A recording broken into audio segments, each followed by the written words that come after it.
You're a mayor pro tem today. Mayor's out of town. Uh, we're going to start off by just going through some of the parts of our business meeting agenda tonight. We'll have the Pledge of Allegiance.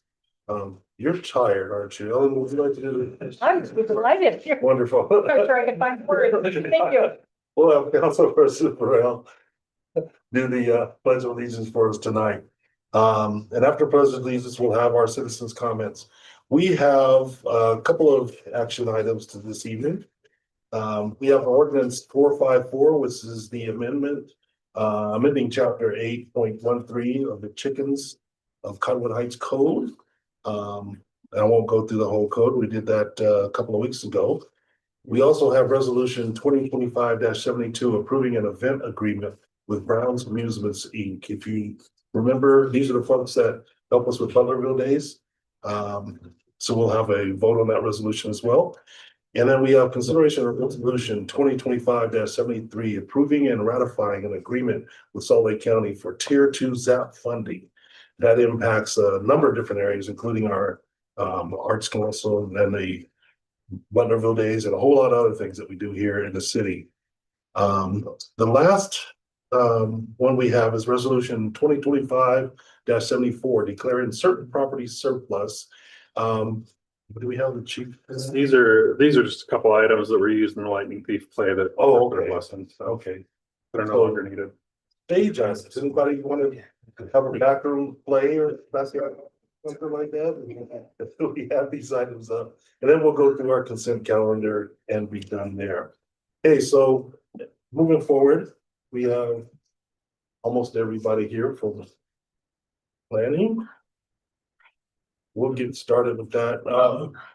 We have everybody join us now. Yeah, if everybody wants to come join us here at the table, our planning commission folks. Everybody, come on, don't be shy. There's Andy. Come on up. Come on. We need your voice. Yes. Commissions, please join us. Work table. All right, we don't have Sean, so we want to still get rolling. Yeah, I think we can better launch into it and do this. Great, Ready to great. go. So we're gonna turn everything over to Jim and we'll get this part of the business meeting started. All right, I should say, yeah, work session. thank you. Let me share my screen here. All right, so in front of you, you've got this document. So these are all of our findings from all the subcommittees. I apologize we didn't get this out earlier. Maverick literally just grabbed them off the printer. So it took a while to compile everything and get it in a consistent format. But in reviewing it all the subcommittees did a tremendous amount of work, and I really appreciate all of your time and efforts in coordinating. So really the purpose of today's meeting is to go through, common themes of what each subcommittee talked about, as well as to review the draft that you have in front of you. This in no way is a final version of anything. We are currently working on, digesting all of this material. So I think the next step will be, comparing notes from all the subcommittees, because this is really just each subcommittee's work. I didn't edit or change anything. There's a lot of overlap, and I'll go through that here in a second. But I think the next step will be to take all of this data, consolidate it into a cohesive mission statement for the whole city's general plan, and then find those common themes that are throughout, and we can adjust according to today's conversation and what we have here.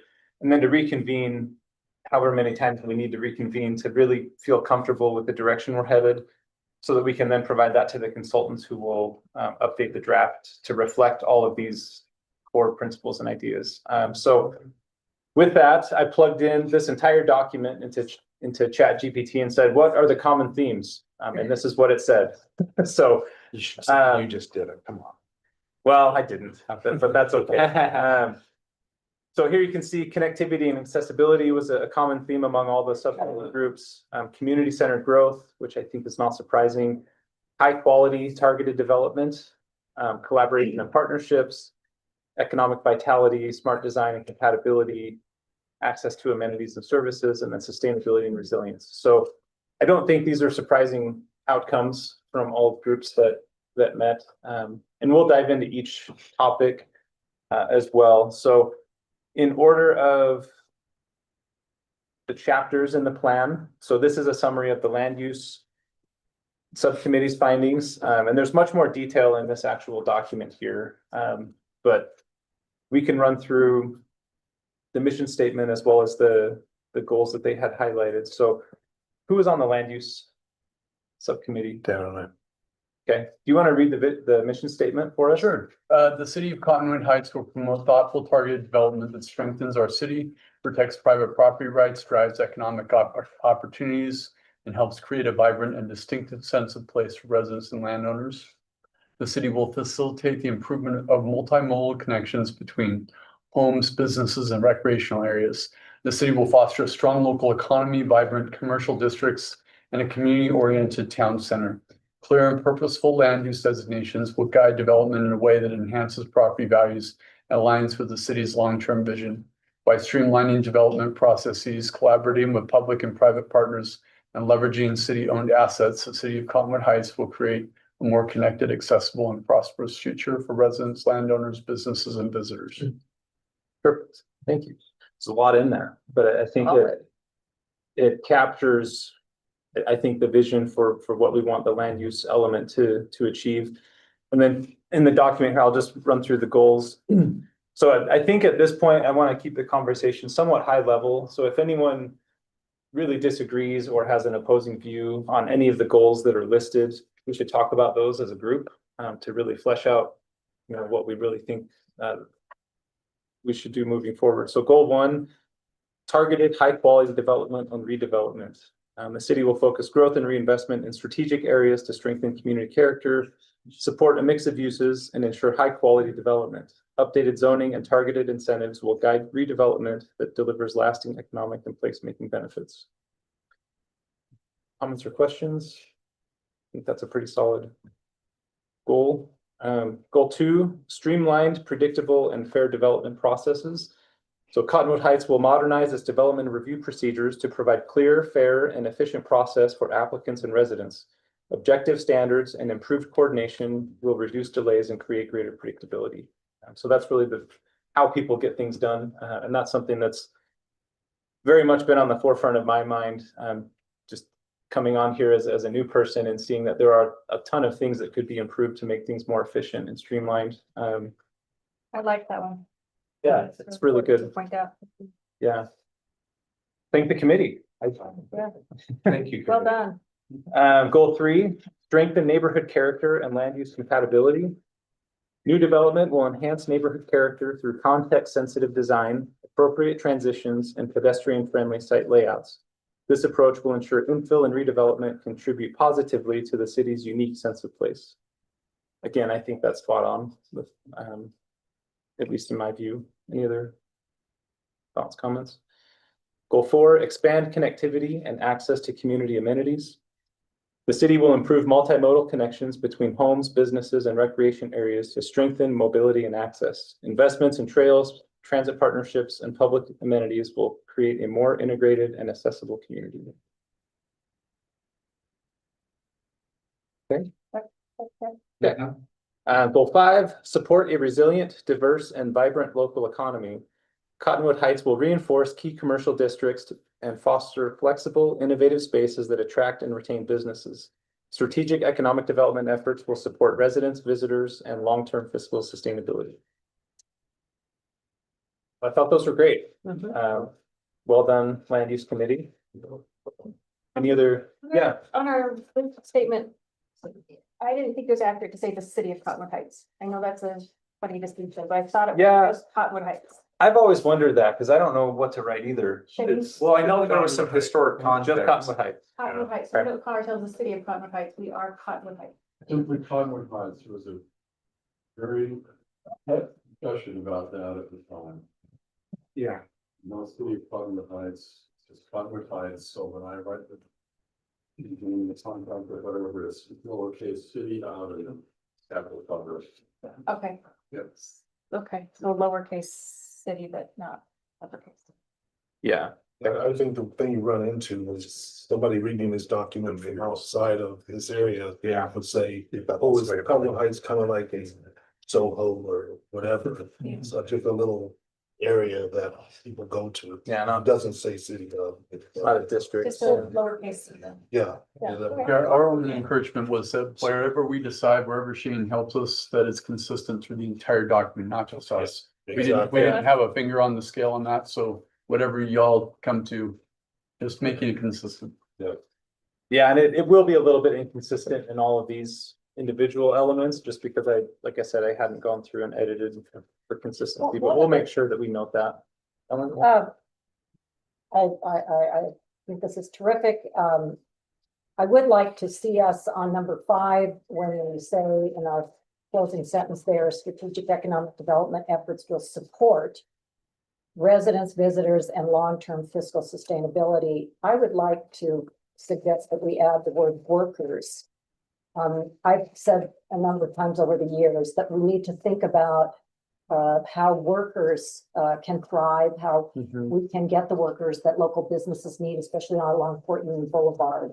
And so as we think about land use and how we're developing, our roadways and areas, I'd like to include people who work in Cottonwood Heights. Yeah, and the economic development chapter actually touches on that specifically, about that, because I think that's also very important. Yeah, Moving forward. but we know that, ways in which these workers can get to Mhm. their businesses requires us to think as we Mhm. develop land. Can they come there on an e-scooter or an e-bike or, Mhm. are we? So it does definitely tie into economic development, but Sure. it's not solely. Yeah, and that's a great point. Like I said, there's a ton of overlap with all of these chapters, and that's why I think this common themes, slide is important, because all of these are integrated into one another, and that's why it's challenging to, kind of isolate them in a single chapter, but they still inform all the decision making for all the chapters. So that's something that we'll talk to the consultant about, making sure that each element of the plan is in harmony with all the other elements, because it really is. I mean, a city is a giant, complex living thing, and you can't just like carve out specific parts of a city and think of it in a silo. It's all interconnected and dependent on one another. So This common themes, yeah, and I know it's AI generated, but I'm just gonna point out, this is Anytown USA again. Sean Steinman, I had an extensive conversation a few weeks ago. And I think it's still very important for us to signal to developers, and I think council colleagues need to weigh in on this, that we are looking to develop a visitor economy. Because of the benefits that it can bring to our residents. And also what's missing is this mountain suburban lifestyle. That is what's unique about Cottonwood Heights in Salt Lake County. Otherwise, this is any other city, and I'd love to hear some feedback on that too. I would like this to be more distinct and signal to people what it is we're really trying to create. Well, I feel strongly on this point too. So I think it's been found in places such as Park City, such as how other places around, because talk about a visitor economy.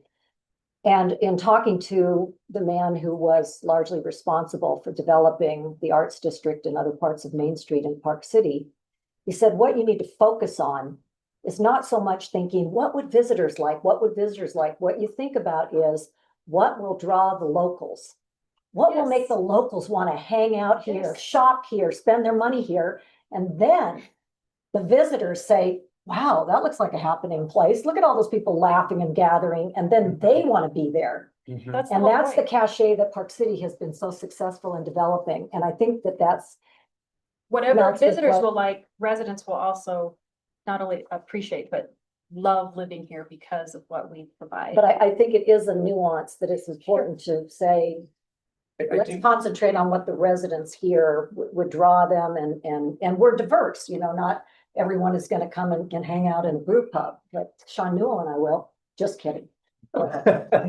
So Councilmember Highland, I agree, and I do think that this captures a lot. I mean, it talks about flexible, innovative spaces, supporting residents, visitors. Is it better to have some of that lingo and kind of, I know we have, don't we have like an overarching kind of theme that kind of kicks off on high level, and then you go into these little sections? Maybe that's the best place to put that. Because I do think you're making these points about being passionate about these things, but I also do think that it is captured in here as well.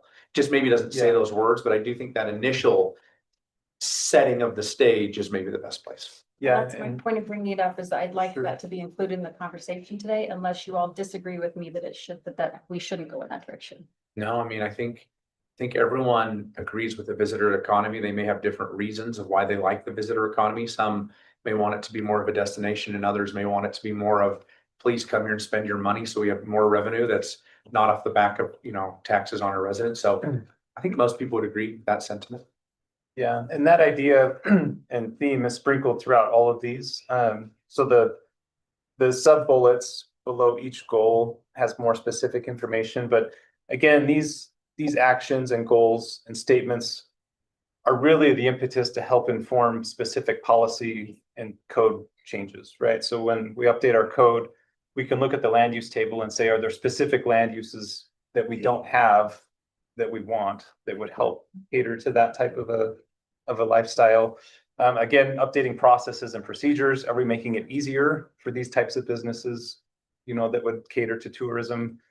Are they even allowed here? And is it easy for them to be here? And if it's not, those are things that we can look at. So having the direction in this is really helpful to know, based on that, what can we start doing now to really get this stuff implemented and on the ground? So So you're still Great, saying, great comment. 10,000 foot level is what we're doing in this general. yeah, but there's still some of that is sprinkled throughout that is important, I think, to capture the theme. So we ready to go on to transportation? So this one's a tough one. I would say that transportation in any community is probably the most debated, contentious topic, especially in a suburb, because there's a lot of competing interests and conflicting values with transportation. I know from a practical standpoint, Cottonwood Heights was developed and created as a more auto-oriented suburban community that doesn't really have great transit, doesn't really have great bicycle networks. Trails, I think, are better than most communities. So with that in mind, it's really challenging and expensive and difficult to retrofit something that's already been built in a certain way, but it's not impossible. And I think that's an important thing to consider is if the city really values from shifting from a more auto-dominant culture to having a more hybrid culture where a lot of other modes are possible, it's certainly possible, but it would require a commitment from the city to really commit resources and time and energy in educating the public, in building infrastructure, in changing the policies of the land use practices and design of how we build a community. So I don't think there's a right or wrong way to build a city. I think it really just depends on what the community wants. I mean, it's really fun to design places that are very walkable, and Suzanne was just in Europe. That's an extremely walkable place, but it was also developed hundreds of years before. Yep. Yeah, so. Yep. And that's great, but it was all developed hundreds of years before the car was even a thing, or thousands of years in some cases. So, But in the case of Uh, Copenhagen, it's happened in the last 20 years. So It has. There have been cities that have overcome yeah. ancient, so. Mhm. Well, let me address what was there just quickly. Where it was walkable, it was 4 and 5 story buildings Mhm. everywhere. Right. And then as soon as you got out of that core, it was of course suburb. And so to your point, deciding what we are and Mhm. where we can, there maybe be some places that we could be walkable, but we're not gonna be walkable everywhere because we frankly do not have the funds, and UDOT's not willing to invest in us because they have so many other demands right now, Mhm. that would be very difficult. How many of the transportation committee were able to meet? It was Lucy, Ellen, and Dan Polson. Three of us. Could we meet again? Yeah, certainly. So I think, like I said, these are all drafts, very much working documents. So I would actually encourage subcommittees to reconvene and review this document and fine tune and tweak, what's in here, to get to a place where everyone's really comfortable with it. And then we come back as a collective group and revisit it. But I guess what I'm getting at is there's a lot of directions that the city can go, and transportation isn't really something that you can keep changing your mind about because it's extremely expensive and it has lasting effects, which we're all aware of, right? So the 70s and 80s were very auto. We're still 40 years later, living in that environment. It's difficult to change, but we can certainly do it. I know Minneapolis has, tremendously increased their bike accessibility and walking. You wouldn't think somewhere like Minneapolis with the climate they have would be that way, but their percentage of people that bike even during the winter is extremely high for anywhere in the United States. Portland is another example. Excuse me. So there's a lot of places that have done that, but let's dive into this draft and see what The tricky part with some of these general plans, like land use, for instance, doesn't really have a high cost to the taxpayer. It's Mhm. more of a direction with staff and making sure we have right processes and we protect property rights. Some of these things like transportation, you can even do recreation with parks and such have more of a cost. And that's the one thing that this general plan doesn't really address is the prioritization or the financial constraints of a city. Mhm. And that's obviously, I think, the council's job to do that. But it's hard to know what to balance versus the plan of we would like this Mhm. versus what's feasible. And I don't know the answer to that. Yeah, and those are things that we could explore as part of the goals to say, one of the goals is to explore the financial impacts of any of one of these decisions. Because I do know there are a lot of things that can be done that are relatively inexpensive. So road diets with paint or striping. I mean, that's a super easy thing Yeah. that we would do anyways when you resurface a street, right? So we maintain streets. We have to repaint them every so often. You just move where the line goes, right? That doesn't really have any cost impact, but it would impact, the functionality of how that street would work. It would be a shift, right? Not a bad shift necessarily, but again, that would come back to the cultural shift and the educational component of making sure that the community vision for transportation is clear so that when we do have road projects or things that are easy to implement, that we already have the policy direction and we say, okay, well, this is our policy. We're going to do Well, a stripe a bike lane another or example whatever. of that I can add is, Mhm. my opinion when it comes to having accessibility for transportation and really investing in all the different ways that people like to move or bike or walk or whatever. Let's take biking, for instance. I would love to see the city prioritize, instead of having accessibility for biking everywhere, because we just can't afford that, to have really these veins of prioritizing and saying, okay, let's really do this corridor really, really well, instead of kind of the patch work, Mhm. right? And that is somewhat of a, it falls under the fiscal side of things, but it also just strategically, how can we make a really big difference Mhm. and make sure that, if you're wanting to head east, we do have the byways and we can maybe guide people to those main corridors and Mhm. really invest some dollars to make it super meaningful in those areas. Mhm. And that's kind of a strategic discussion that maybe needs to be had. And I think that's Yeah. important because you want to avoid disparate impacts or outcomes from projects because they can Yeah. be very costly. Mhm. And if we took, you take quarters or quadrants Mhm. and look at developing those and know what the connectivity is to others, but actually look at that, develop it in a way that's conducive to Mhm. the overall project, I think that's better. I always like taking Yeah. small bites of the elephant versus trying to eat the whole thing at once. Yeah. One of the Which makes things a lot that of I sense. think we can look historically, and while all these agencies are well-meaning, whether it's the US Department of Transportation, the Utah Department of Transportation, the legislature, and the city, we've gone after grants. I mean, we look out here at the Brighton High School, well, the roundabout here by Brighton High School, and that that was, if Scott Bracken was there, he could tell us precisely, but I think, or Matt, well, I think it was even before, Matt Ship came on board, that was like 8 or 9 or 10 years from the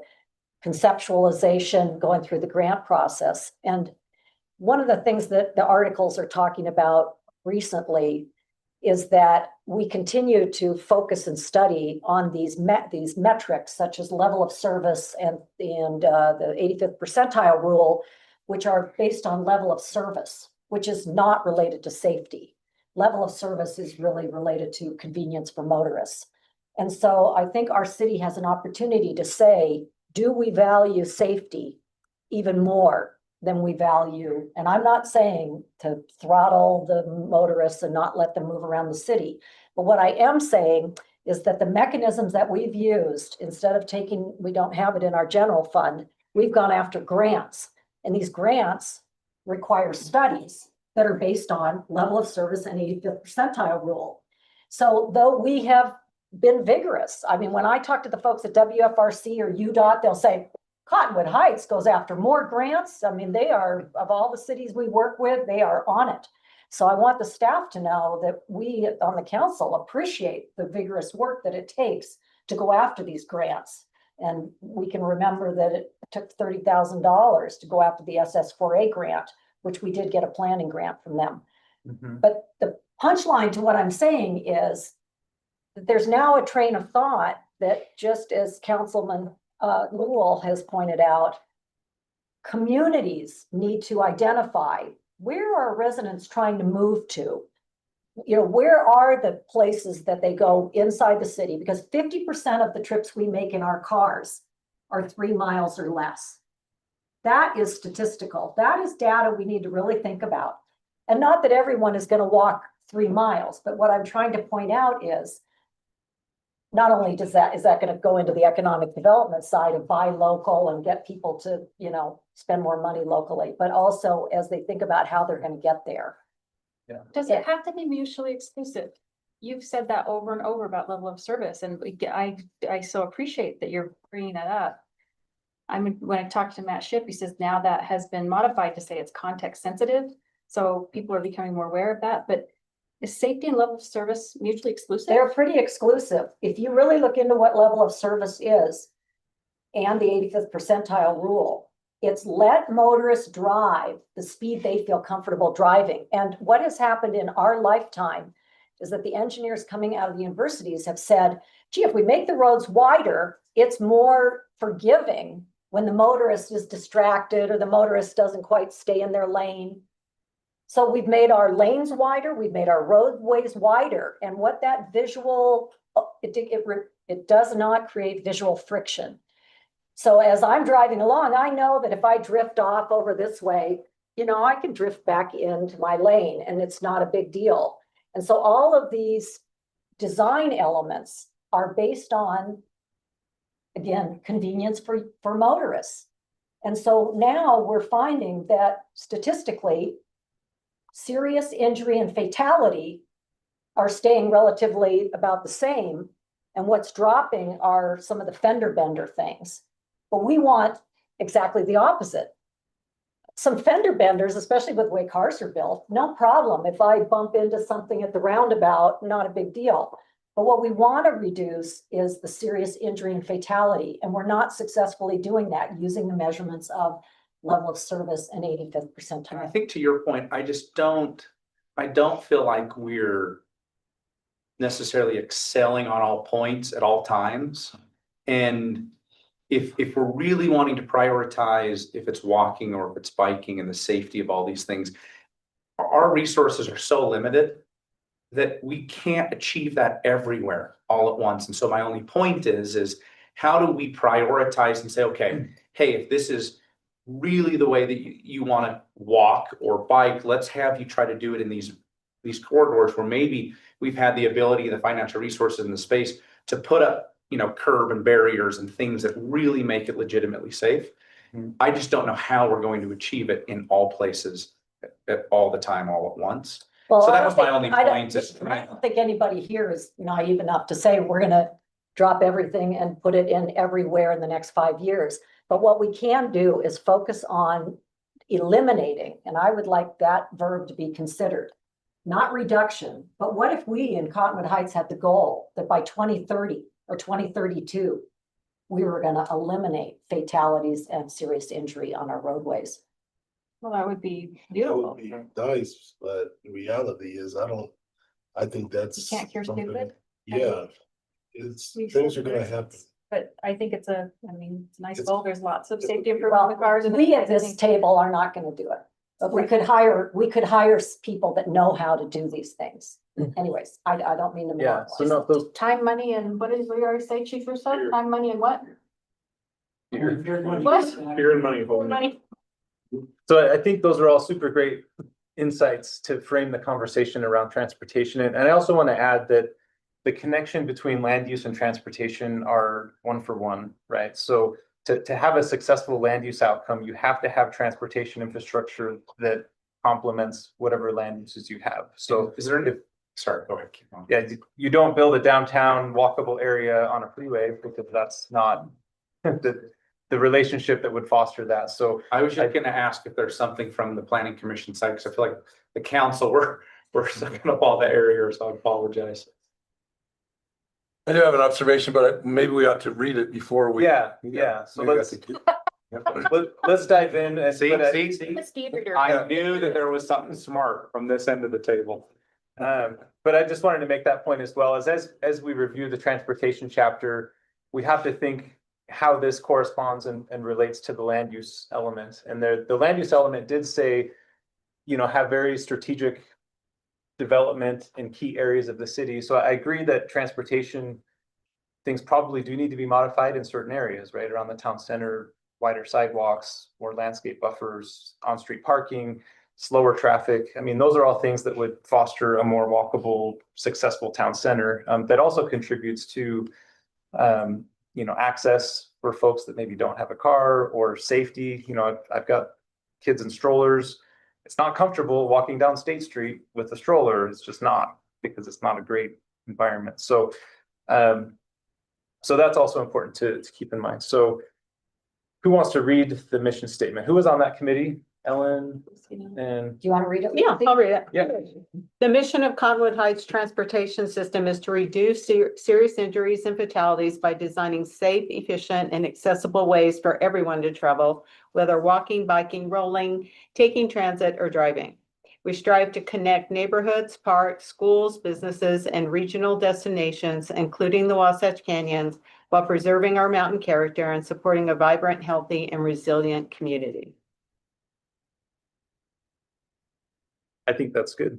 And I guess one other thing I would add is there's also an equity component to transportation, to where I heard a speech a long time ago from Andre Duane, who's a really famous urbanist. And he said in most places in America, people would literally die if they didn't have a car. I don't know if that's true now with like Uber Eats. I mean, you can have food delivered to you, but if there were no cars, like people would literally die where they live with how development has happened since post-World War II. So those are important things to consider. As some folks aren't capable of driving because they're older. I mean, we have an older population here. Maybe they can't drive. They have to have people take them to appointments.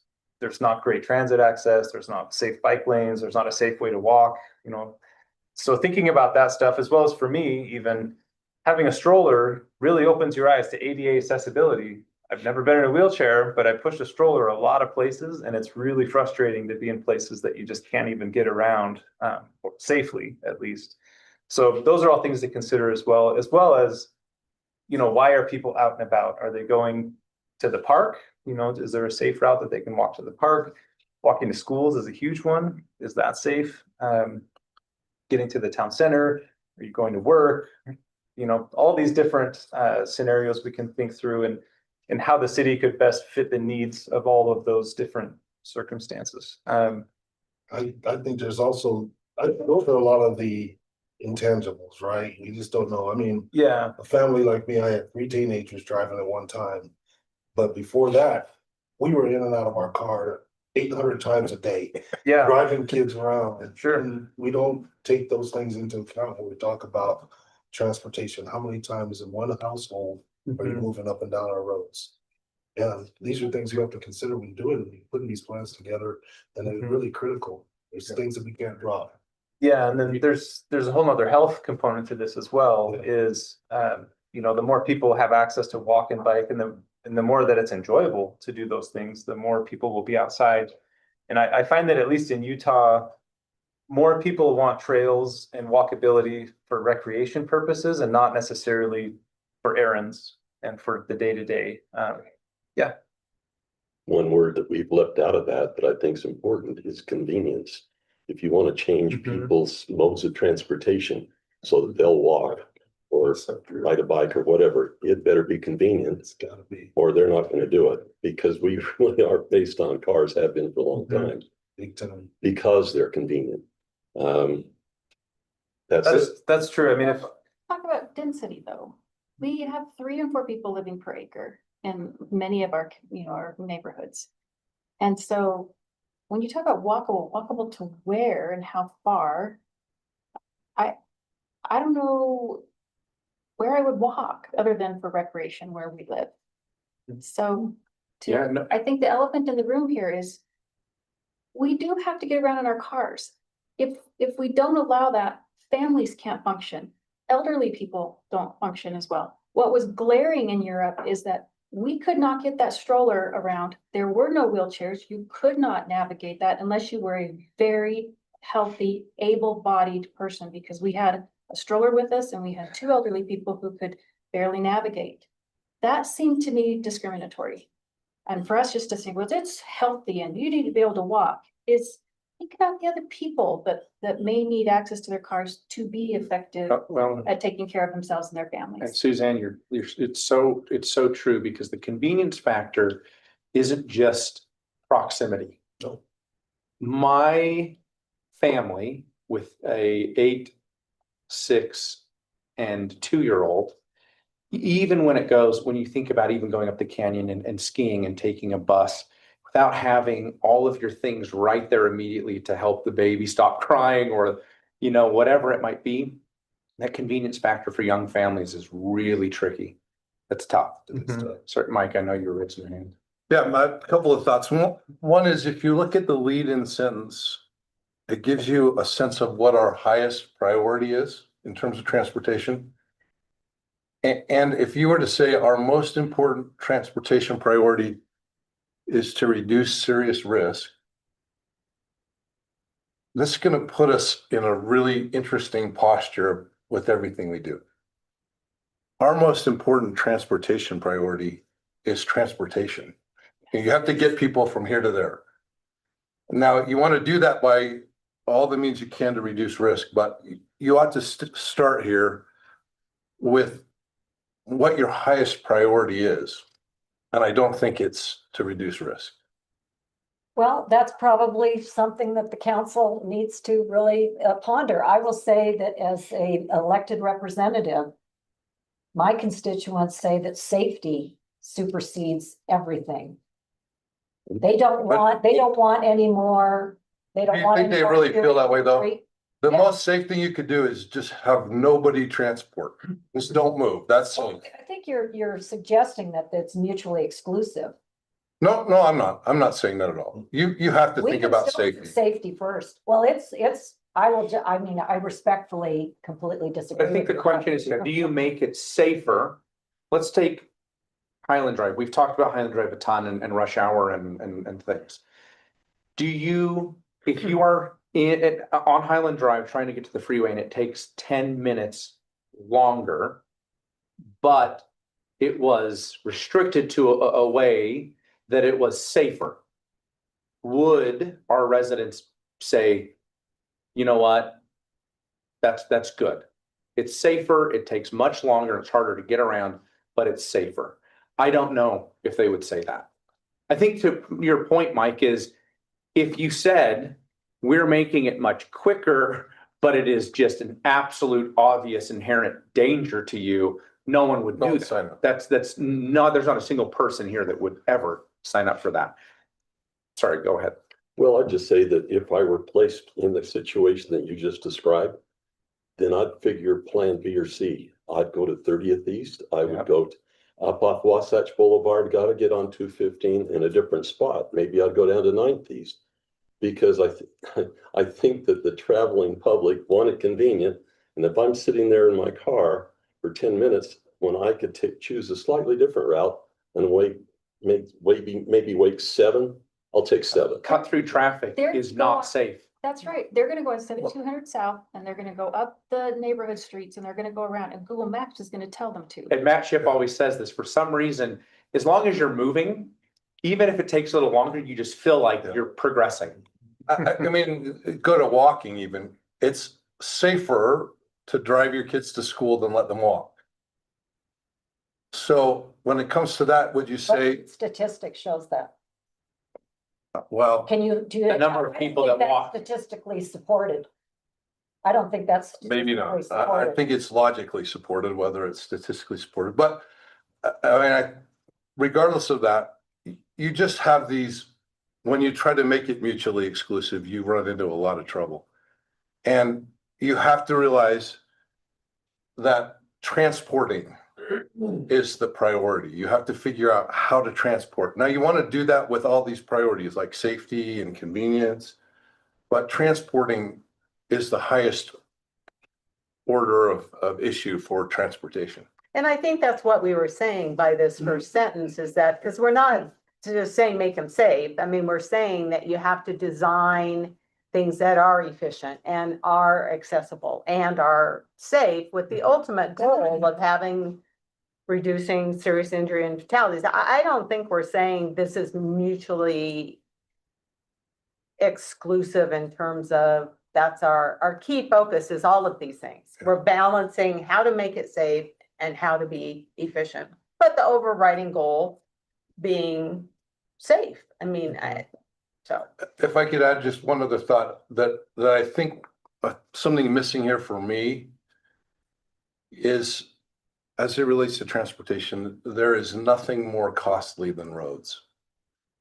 And so if you don't prioritize the maintenance of your roads in your plan, you create a financial problem that's exponential by letting them deteriorate. So you have to prioritize keeping the transportation infrastructure maintained at a high level. Existing. Yeah, that's good. That's good. Yeah, so I like that word efficient, and I think that may assuage some of your concerns. If they're efficient, safe streets, I mean, if we look at that Fort Union corridor, if we're gonna turn the town center into something that other people are gonna visit besides Cottonwood Heights residents, it's not likely they're gonna walk there or bike there, which means that they need to be able to get in there and they need to get out of there. And I do perceive that we can kind of land the plane as they get there. They're not gonna be coming in hot at 50 miles an hour. But I do think that as we are thoughtful about making it efficient over here and making it safe, that from a design standpoint, there are going to be a lot more vehicles. And to Mike's point, you know, my first interaction as a volunteer in the city was in the roads project, where when we're going to have that many more vehicles and supply trucks go into whatever goes in the town center, it behooves us to think really, really thoroughly about what's going to happen with Fort Union Boulevard. Fast or slow to me is, I mean, it needs to be safe and it needs to be efficient. Like, I mean, we don't want any more people to die on the streets. I mean, I don't think we need to beat that dead horse. I get worried when we start talking about, when people are coming from other places, why are they coming here? If they're traveling through, I just am not excited about us expending city resources and public works resources in order to try to maintain the ability for people to just fly through here.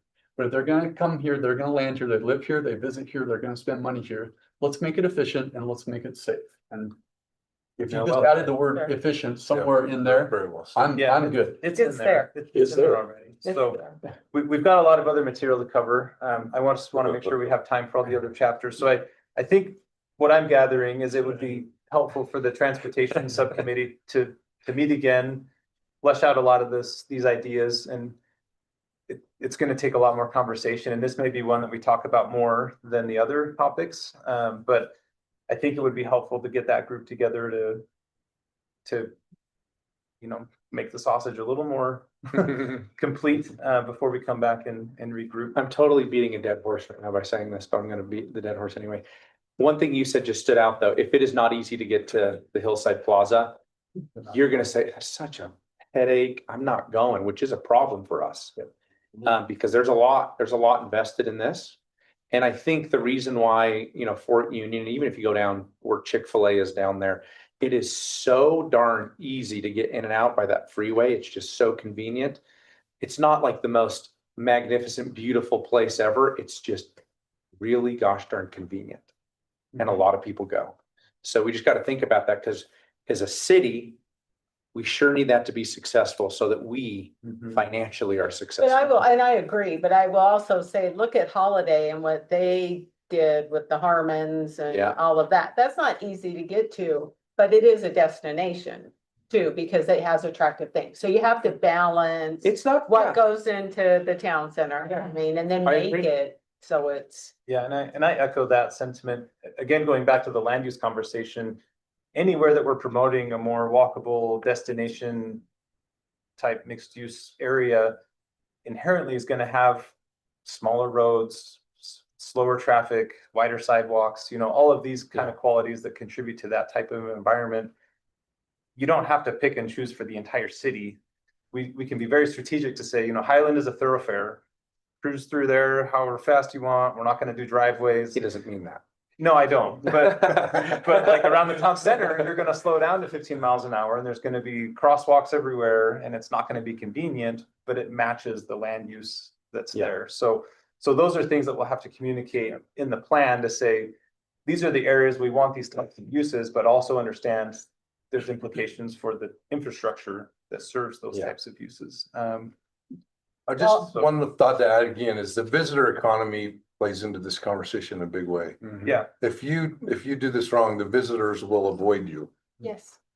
And they won't stop. They'll find a way to get around you.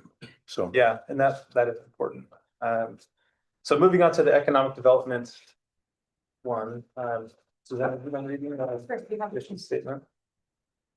Cottonwood Heights aims to build a forward-thinking economy grounded in resilience, innovation, and fiscal responsibility that benefits residents, businesses, and visitors alike. The city strives to attract and retain businesses that align with its vision of a vibrant, livable, and environmentally conscious community, balancing new growth with the careful stewardship of its unique mountain environment.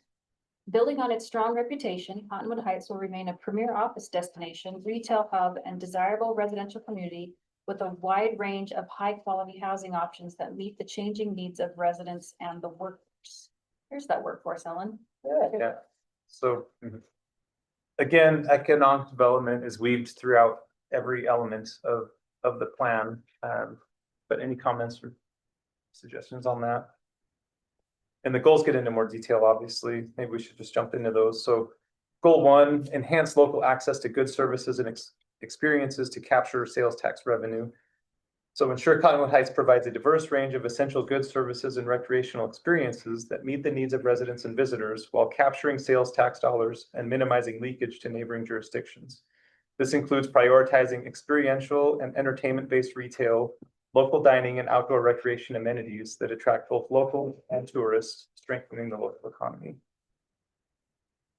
So I was a part of this committee as the staff person, and that was one thing that I think was a big priority. At least that's what I gathered. Suzanne, you were in those Yeah. conversations. Can we make a note here that we want to maybe talk about events? I know that Councilmember Newell and I briefly talked about events and Events. sorry, I mean, this is just my recency bias here.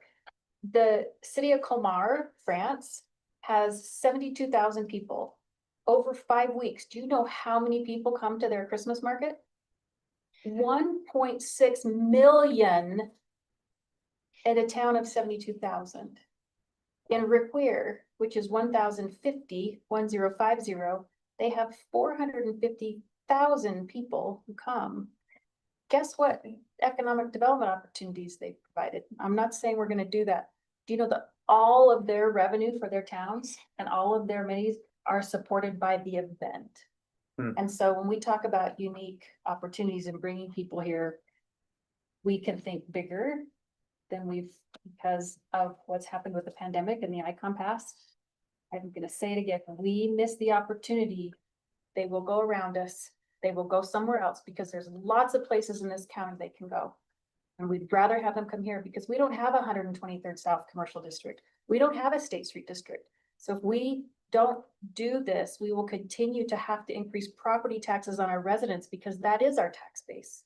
Let's find another way to bring in taxes to lighten that burden and serve the, to the benefit of our residents if we develop all of the And amenities. if we're lucky enough to be here, all of us, not here, not alive, but I mean, in these positions.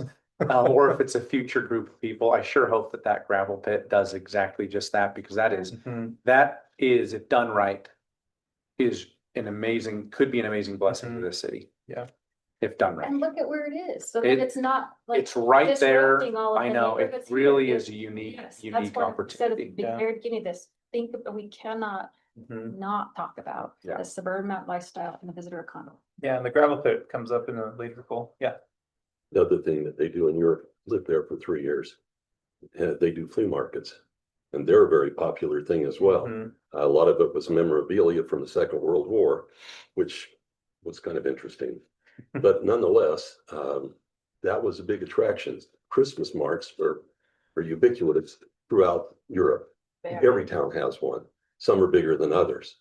But flea markets weren't quite as many, but they attracted from wider areas. And all you need is an open space or something of that nature. Farmers markets, that sort of thing, bring people in. So if you're looking for a year-round base, you've got to think wider than just Christmas markets. Yeah. Oh, no, and that was just an example of. No, I get what you're when you saying, look but at big Events event, generally, and yeah. you're right, all the little towns had them. There were some that were bigger and better marketed, and Councilmember Burrell has planned events, as have I. It was mind blowing to think how to bring 1.6 million people into. Well, I grew up in a 72,000. place that's about closer to 80,000 now. And that's the city of Newport Beach, and Laguna Beach, just down the road, was a little artist community, which started when I was in a sophomore in high school. Something called their sand, oh my gosh, what was it called? The sand, just leave that on my mind. Anyways, it was a sawdust, I'm sorry, the Sawdust Festival.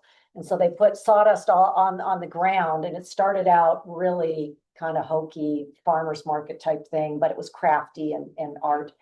And you go there today, and that Sawdust Festival that started in the 70s, you know, it has been like an infrastructure to drive all, you know, I don't know how many hundreds of thousands of people go there for that.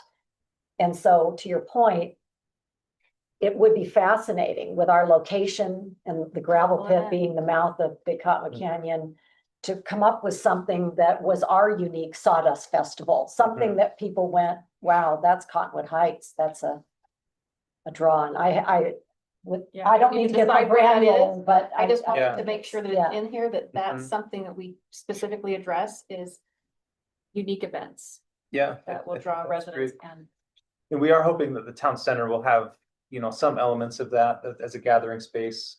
We're not sure exactly what that looks like, but with that specific thing in mind of, you know, maybe it has a regional draw, but especially for the city itself, somewhere that residents can gather and participate in that kind of stuff. So goal 2 is prioritize economic development in strategic commercial areas. So it says strengthen key commercial districts by using zoning, land use policy, and design standards to guide reinvestment, attract desired businesses, and enhance community character. So again, not trying to spread ourselves too thin, but really focus on areas that make sense with economic development goals. Goal 3, support redevelopment of strategic properties to serve both residents and visitors. So the gravel pit is the obvious one here for this one. But also other areas in the cities, you know, where strategically can we focus resources to have a really great place? And that could be transportation infrastructure, it could be, you know, incentives or financial things. I mean, we're doing that now with the town center. That's a very strategic area. Goal 4, strengthen the city's role as a premier office, retail, and residential community. So this touches more on, you know, maintaining the high quality office environments we have, but also mentioning that the city really needs a diverse range of housing options that meet the evolving needs of both the residents, but also the workforce. There's been a lot of places, I don't know if it's specific here, but businesses want to locate somewhere, but there's nowhere for anyone to live. And they're like, well, we don't want to relocate our corporate headquarters here because none of our employees can live where we're gonna locate. So I think having that in mind, but also for the residents that live here, aging population or young families, there's a very homogeneous land use type here. And I'm not saying that we get rid of that, but I think moving forward, any infill or development that's new, we think strategically about how we balance the mix of housing and the price points of what that housing might provide. And then goal 4, strengthen the city's role, or sorry, that's one I just read. So those were the 4 that we came up with. And So housing would go in economic development instead of land use? it would be both. It's a huge economic development tool. If you have, the demographic, the housing stock can support the workforce and the demographic. I mean, you see this in more isolated communities, Vail, Breckenridge. They have a really hard time finding baristas and police officers and. About us, we have this county around us, so we are not Sure. Park City. No, that's true. But I think it's also for the residents here, and these are things that the council can talk more about of, do we want to stay like $1 million home community and that's the demographic, or do we want to have younger families or teachers, the more, what do they call it? Workforce housing price point is what they call it, but I think the median, I'd have to look at the county data, but the median mortgage that a typical average family could afford is about $300,000 less than what the average market rate house is here, which is pretty telling of the stock that we have. So that's a function of a lot of different things, but I think it does play into economic development as a whole, because if you have different demographics here, young families maybe spend more money here in the long term. So there's a lot of things to consider, but that's the intent of that specific. That's one of our big challenges, being a city that's first built out, and then also very expensive, with limited space, finding the right places. Now, Mhm. one of the things that I keep thinking about is some of these developments that are already planned for the area that are coming, and how do we calculate that in this? Because Mhm. after those are developed, for example, the apartments that'll be going on in Mhm. behind things improved. After that infrastructure is all done, what will that impact be on our roads, on our Mhm. economy, everything else? And considering those things within these documents, I think is really critical. Yeah, that's true. And I'm not saying that new housing will inherently be more affordable, but I think providing the diversity and options for folks. So, I want to move out of my 6,000 square foot acre lot and have a really nice townhouse that I don't have to have a yard, right? Maybe it's still $1 million townhouse, but you're allowing people to move within the community that are at different stages or different wants, I guess, in their life. Or you want a turnkey apartment that you can leave for 3 months to live in wherever, that's an available thing here. But a lot of people struggle because they don't want to leave their community, but they're kind of forced to because there's nowhere else to live. Yeah. Because there's not a diversity of options of, I want to, get married and live in a basement apartment somewhere and then eventually buy a house and then move into a townhouse and then an apartment when I'm old. That natural transition is difficult in cities that only have one type of housing. You had some. Yeah, when we put premier office, retail and residential all in the same sentence, I mean, from my standpoint, when we're talking about economic development, if we're prioritizing the current residents here, really, if we're gonna decrease their property tax situation and really try to, help the city maintain the financial situation we're in, we're really talking about, I mean, not to be crass, but it's a sales tax issue, which Yes. means that retail needs to be a high priority. And I don't want to Mhm. exclude housing, but I do feel like as a city, we've done a fantastic job with stuff that's either been built in the last 10 years or stuff that's in the pipeline.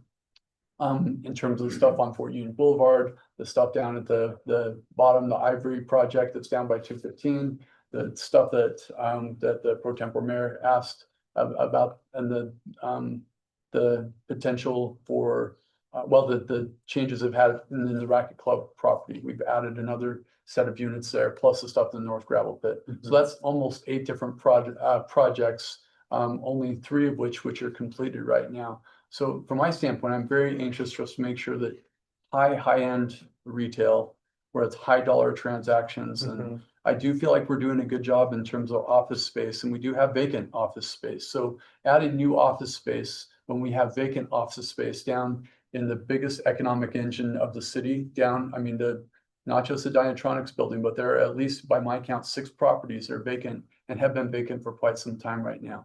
So I would love to see Premier Office not bubble up as a super high priority to the same level as retail. And I also feel like we're doing a reasonable job status quo in terms of, I mean, we've leaned in on trying to do our share of what the state expects us to do in terms of the offering of smaller apartment pieces and smaller to try to make it more affordable. And outside of us, like signing over money, I mean, I think we should be aggressive about state programs where we're subsidized there, or from the feds. We should take advantage of every federal program and making sure that's in the key action from a housing standpoint. I would love to see, just again, this is just from a planning standpoint, what we don't need is more cookie cutter stuff where it's going to be more strip mall stuff where it's low dollar transactions and drive-throughs and stuff that's just not really going to help us from the sales tax standpoint in terms of our financial standpoint. So without wordsmithing anything, just that piece of feedback, if there's any way to massage it. So Yeah, that's great feedback. Yeah, and I think your point with the office is great. I think it's, having new, but we still want Yeah, to maintain what we have. right. So I think promoting reinvestment of those office areas, because they're, 10, 15 years, they're going to start aging and need some serious work. And the owners of those properties are going to have a crossroads of, do we tear it down and build more apartments, or do we have enough of a demand for Class A office to reinvest and make it a great place for jobs and employment? Because that also brings in tax dollars. People, 10,000 people work here, 10,000 people are getting lunch here and buying gas here and stopping at the grocery store on the way home. There's a lot of trickle down with that, as well as providing the residents here with opportunities for employment, which is great. Other comments, questions on that one? So water use and preservation. So this chapter, I think I mentioned it in our last meeting. So we did receive some state grants to help write this chapter, and the state legislature gave us a deadline at the end of this year to adopt this element of the plan. So it's actually going to be on the Planning Commission's agenda tomorrow to recommend to the city council, and then you guys will see this chapter in a few weeks to make a recommendation. That doesn't mean that we can't still tweak and massage it. We just have to adopt it. So something's on the books, and then we can revisit it and adopt a new version of that same chapter with the larger general plan, if that makes sense. Who was on the water use and preservation committee? It was me. Emma, So, yeah. Emma and Matt and who? And Sheldon and Michael Smith. And this draft is exactly out of the draft plan that the Planning Commission will see tomorrow. So the bullets here, the sub bullets you see under the key actions, they're broken into short, medium, and long range actions. That was something that the state wanted to see. So we sent this to them to review, to say, does this check all your state boxes? And they said, the first draft, they said, no, you have to have more specific timelines for when you're going to do these things. So we went back and updated it. So I guess water use is an interesting one because the city doesn't provide water. Salt Lake City Public Utilities and a small piece of the city has Jordan Valley Water as a provider. So it's more like the water service is like Rocky Mountain Power is for electricity. We really don't have any say in the infrastructure and the pricing and the supply and anything like that. We do have a significant say in how much we're consuming, right? So the city can be an advocate for educating the public to have a more conscious behavior on conserving water.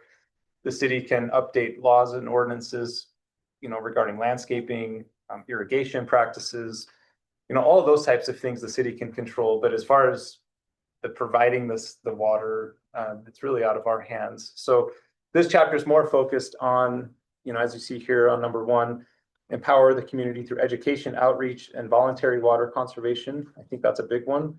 And something that's probably more effective, honestly, than mandates is educating people. I think people inherently want to be more conscious and good stewards. They just maybe don't know how they can do that or how big of an impact a simple thing might be. You know, switching out fixtures to be more water efficient, maybe could cut your water bill in half. Yeah, we had this discussion as a group specifically that we really, really wanted to emphasize Yeah. that education, outreach, and voluntary water conservation, we felt strongly that we didn't want to control every individual homeowner's behavior. Mhm. I think that Salt Lake City Public Utilities is trying to disincentivize some of that with cost increases and other things they have done and lowering how quickly you get to these tiers. But for us as a city, with what we're in control of, we just felt like education and looking and teaching people ways that they can conserve is the appropriate approach. Yeah, and it's a relatively inexpensive thing to do. I mean, we could, in the monthly newsletter, that was actually an action item, bullet number 2. Yeah. You know, have a regular water tip of the month in the newsletter, just a short paragraph of some ideas, you know, simple things like that would make a big impact. We met with the county a few weeks or about a month ago. They're updating their water element of the county plan. And they said that by them installing smart irrigation systems in their parks, I want to say their water consumption went down, I think like 70%. Like it was a huge amount, just not by changing anything of the landscape, only the irrigation system. So things like that have a huge impact without compromising the character or quality that people enjoy in the community. So that's number 1. Number 2 was lead by example in water efficiency and community stewardship. So I think, you know, like being a parent, don't tell your kids something that you're not willing to do, right? So I don't think the city should be educating and advocating for water conservation if the city is not a good example in our own buildings, city managed parks, things like that. So I think there are things that the city could do to help show the public that, you know, we're also holding ourselves to the same standard. And I feel like the city's done that. I mean, I wasn't here when they built City Hall, but I think that was obviously something that they took into consideration. So. Yeah. Meetings. That's right. Yeah, park strips, things like that. Goal 3, strengthen collaborative efforts to promote fair water management. So this is really building better relationships with Salt Lake Public Utilities and all the other water providers to really work more closely together. I don't know how much say we have in informing their policies, but I think if we're a voice at the table, they're at least going to consider, you know, what's I do important to know us. what voice we have. We have Ted Boyer representing our Mhm. city on their Water Advisory Committee that advised the Salt Lake City Council.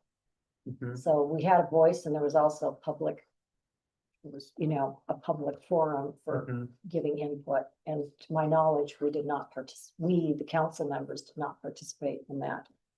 Mm. So I think that they do take input from their Mhm. the cities outside of their own jurisdiction. Is he still serving on that? Well, we have a I think he's still the one. He is, and yeah, He's an attorney by training, he's been on it for, a number I of, think, and he's given the I think council, he's given the council a report annually, right? Councilman Newell, Ted Boyer's come in front of us at least 2 or 3 times Mhm. since I've been serving. Yeah. And this was something that I think was important to the group as well. We just said the city will support fair and effective water management for all residents. I think, again, we don't control it all, but I think it's our duty to make sure that our residents are being treated fairly, whatever it might be. And so I think that was just, we don't have a say, but let's just make sure that we have set of eyes on it. My understanding is it was a state mandate to do this tiered water structure that Salt Lake City Public Utilities I'm implemented. not talking about that specifically. I'm just saying overall, we want to make sure in the Yeah, future that we're treated fairly. That we're an advocate for the Yeah. residents. Yeah, but I Can I ask you a question here? I could be wrong, but I believe that water is a municipal service, a city controlled service. It's the city's responsibility to provide its residents with water. Am I right about that? It's not here. It's Salt Lake City. But Public it Utilities is, I mean, if our residents didn't have it by Salt Lake City Public Utilities, if that happened, I think Mike's point is our duty would be to make sure that they are receiving water. And our from duty somewhere. Yeah. has been to pick a path for water for our residents, and we picked Salt Lake as the path. Now, it might be that there is no other path, Yeah. but An it is affordable important- one, at least. It is Yeah. important to note that it remains the city's responsibility. Mhm. And to say it's Salt Lake's That's right. doesn't fulfill our commitment to our residents. And I think the point is if at any point, we don't know, there may not be options for us. I mean, frankly, there probably isn't. But I think it's something that at least Jared and staff and others in the future should always be cognizant of is make sure that our residents are in a good position when it comes to water and how much they're Mhm. paying for water. And if there are other options and other partnerships and things down the road, I think it's our job to look at it. Or if there's a way to say, look, this is a municipal responsibility. We want some say in what you're doing. And we want to seat at the table in a more direct way Mhm. and to lobby to get yourself in a position where you have more control over I what is think- your I- responsibility. I think there's a lot more that we need to educate ourselves on, because I get the inference that there's been some kind of, what's the word I want? That Salt Lake City is somehow taking advantage of Cottonwood Heights. And I think that if, I've taken some time to, and I've gone to ULCT breakout sessions on this. And my understanding is that the state of Utah has taken, and, you know, we don't need to get into minutia at this meeting, but I'm pretty sure that this tiered structure that our residents have had a knee-jerk reaction, wow, you know, I'm in tier 3, 4, or 5, and I'm, you know, my bill has gone up to, you know, astronomically. Those of us that are in tier 1 or 2, our bill went up slightly. But so we are coming into a time where the state of Utah is looking at, we may be the headwaters of, you know, the Wasatch and all that, but we, the state of Utah, have to really conserve. So, you know, I'm all for, and I totally agree that it is a essential, talk about transportation, water. These are essential services that we do have to look out for. And I think in the months ahead, we'll have a chance to get the kind of data that can satisfy more residents. Because again, like Councilman Holton and others, you know, I've had a lot of texting and constituents saying, wow, I'm paying $600 a month on water. I'm paying $400 a month. What are you guys going to do about it? Mhm. So it is shocking, but as I can understand it, it's happening pervasively, not just Salt Lake City Public Utilities, but it is, Mhm. you know, mandates coming out of the state. My only point is that it would be nice if the answer to that question wasn't nothing. What are you gonna do about it? Nothing, because it's not in my hands. Or at Salt Lake, yeah. Yeah, and it would be nice if you could force yourself into a position where there is something you can do to Mhm. influence a better situation. I agree. So the last goal, and I will mention this, that it was a little bit tricky with this chapter because the state requirements, you know, required that we had projections and, you know, specific goals as far as consumption per capita. But the data we have is from Salt Lake City's entire system. They don't have data specific to Cottonwood Heights. So the consultants had to extrapolate based on population to say this was the overall Salt Lake City Public Utilities data.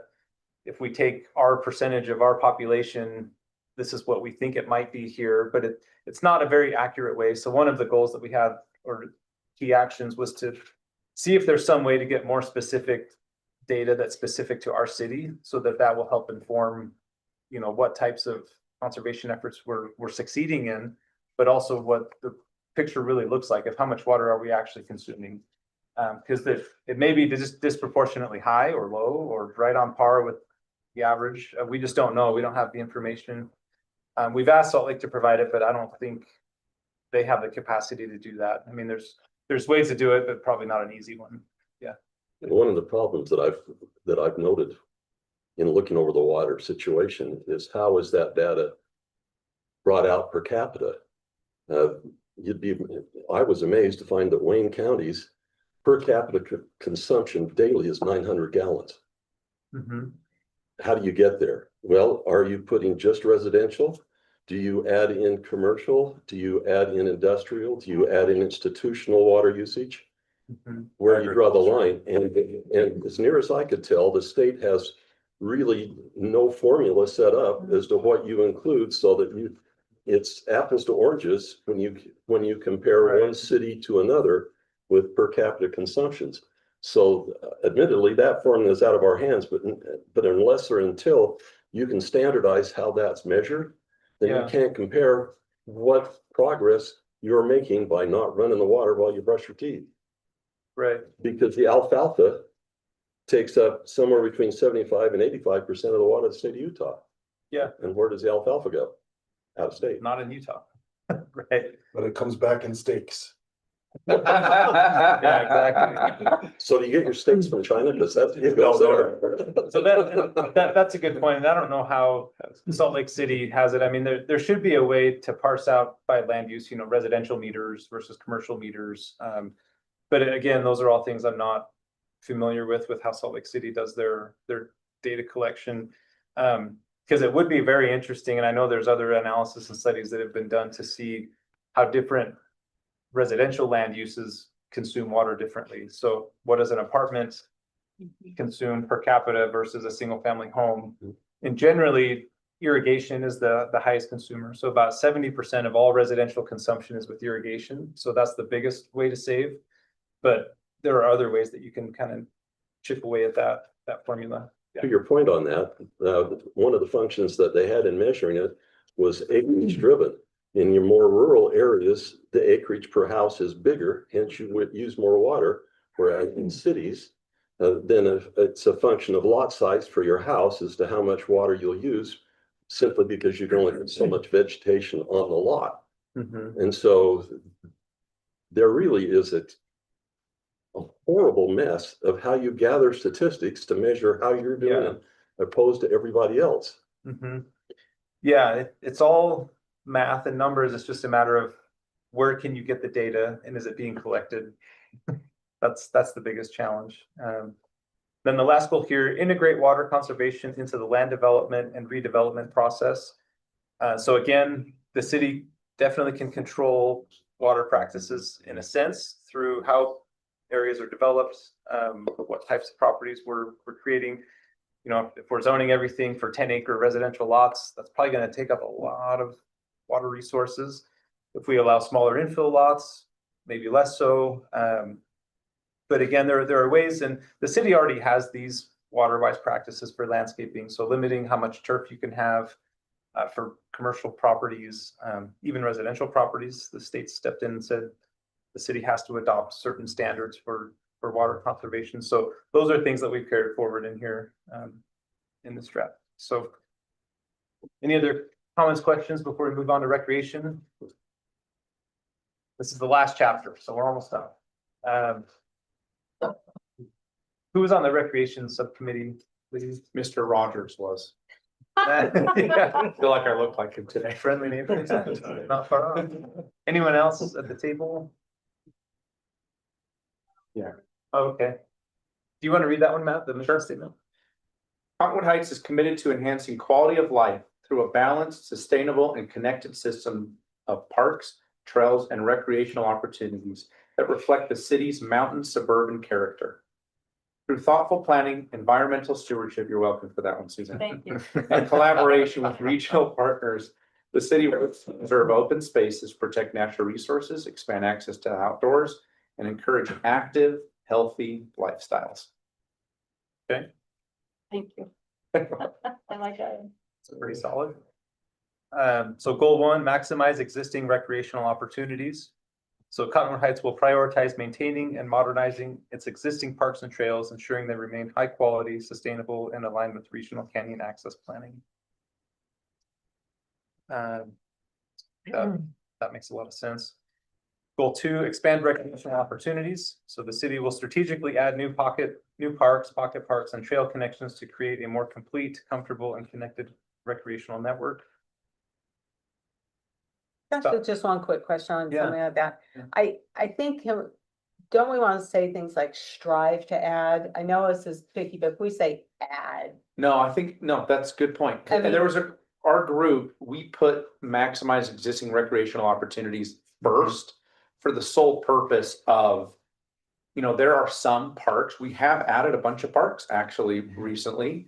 But there are other parks, for instance, I brought this up with my colleagues, but Mount View, for instance, that has a splash pad, which is gonna end up being just a metal art pad because it's been there for 20 years, it's gonna stop working.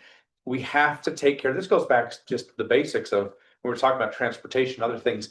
We've got to do what we've got to control what we have and take care of what we have and do that really well. So I'd really like that point because that was the sentiment from the group, which was take care of what we have.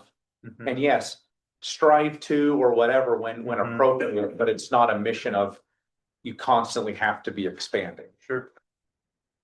Yeah. and So that was that's a the good spirit point. of it. for sure. Yeah, and we can tweak the wording to reflect that, to not be as like obligatory, I guess. Yeah. So goal 3, enhance accessibility of recreational spaces. Cottonwood Heights will strive to improve accessibility and connectivity by upgrading facilities, enhancing key walking and biking routes, and ensuring parks and trails are usable for people of all ages and abilities. Yeah, we don't have an all abilities park anywhere in the city. I know that, again, I keep talking about Mount View, but it's Mhm. because you can literally drive, park, it's flat, it's super accessible for people, kids that are in wheelchairs and other things. It's kind of breaks my heart that, if there is that kid, there isn't a park for him. It's a bummer. Yeah, and federal law actually mandates that any new park equipment or parks have a certain percentage of ADA accessible equipment. So we kind of have to do that if we change parks or build anything, but that's a great point. There's federal grant money for stuff like that, like crazy. We yeah. just need to dig a little further. Yeah. And then the last one, preserve open spaces. The city will strive to protect and steward its natural open spaces to preserve ecological health, safeguard public access, and maintain its mountain suburban character. So I think how that looks will be more informed on the specific policies and ordinances that are adopted, but I think it's a great guiding principle moving forward. When we say a dumb question, but open spaces, is that as defined on a map right now? As these are open spaces, or is no open space a place where there's nothing built on it? So this says natural open spaces. So that would be This is a really important. foothills or, yeah. The 2005 plan is really clear to spell out something I think is really important, which is that open space is not unbuilt private property. No, Correct. That's correct. Open space is public property. And if you don't include that idea here, I think you get into a lot of trouble. or undevelopable private property. I mean, there's a lot of parcels on the side of the mountain that don't have access. It's 60%. But that may be Um, open space anyway. Well, it's zoned open space, but it could still be privately owned, but open space. But you're right that it's not a vacant lot in the middle of a neighborhood. Not the gravel pits. That's not No, open space. No, it's not. I mean, you could just say the city will protect and steward its natural open public spaces to preserve ecological health. I don't know. Well, I don't know if this takes up the need for easements, Yeah. but Yeah. this is strategic. We need to decide whether we are going to, how we are going to help the public have access up into the US Forest Service lands. And you're right, historically, those who hike and access the US Forest Service area have walked through these undeveloped and arguably undevelopable private lands on the eastern edge of Cottonwood Heights. And should take real thoughtful strategy over what is the way forward. Because as you pointed out, a lot of people look at those privately owned acres and say, but we've always sledded there. We've always walked through there to get to the Forest Service land.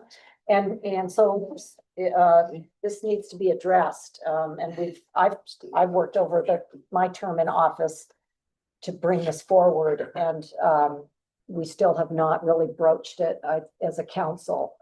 So that is still ahead of us, and I'm glad we need to address it in our general plan update for sure. Yeah, and it is a really important distinction because I guess that goes back to what the vision of the city is as a whole is, you know, if there is private land that we want to preserve, that will result in some type of a monetary exchange, right? You know, if you want to keep it open space, you either need to buy it or that's kind of the option. No, If you want to Or make get a it grant, I open mean, space. But yeah. but I think for for easements or this, other right, like things. public land, public open space, I think that's super important. If there, a council, for instance, you know, there wasn't anything in the general plan that told the council at the time to say, hey, buy Hillside Plaza.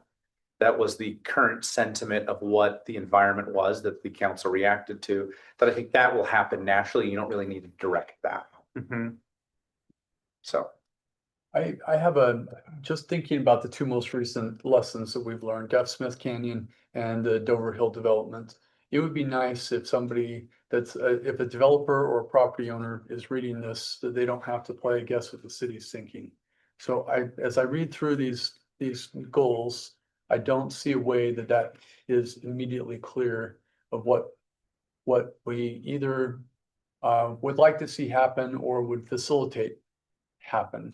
And honoring property rights, of course, but we ended up, again, this is a communication issue where developers complain that it is very difficult to guess what we're thinking in Cottonwood Heights. And that's where we get into the bureaucratic delays, and I think we can do a better job. We could have done better on both of those, and that's not to say we're gonna try to give away public land, but we created a lot of difficulty for the property seller, the property buyer, and for ourselves in terms of, you know, trying to land the plane, especially with Dover Hill. That should have happened a whole lot faster than it did. Mhm. And the problem was it just wasn't clear. And I think it could be evident in the plan what we'd like to see happen. And I think it's speaking to recreation, it's speaking to parks, and it is talking a little bit about private property, because I do think that, to your point, Councilman Holden, it's not as cut and dry as just here's public and here's private.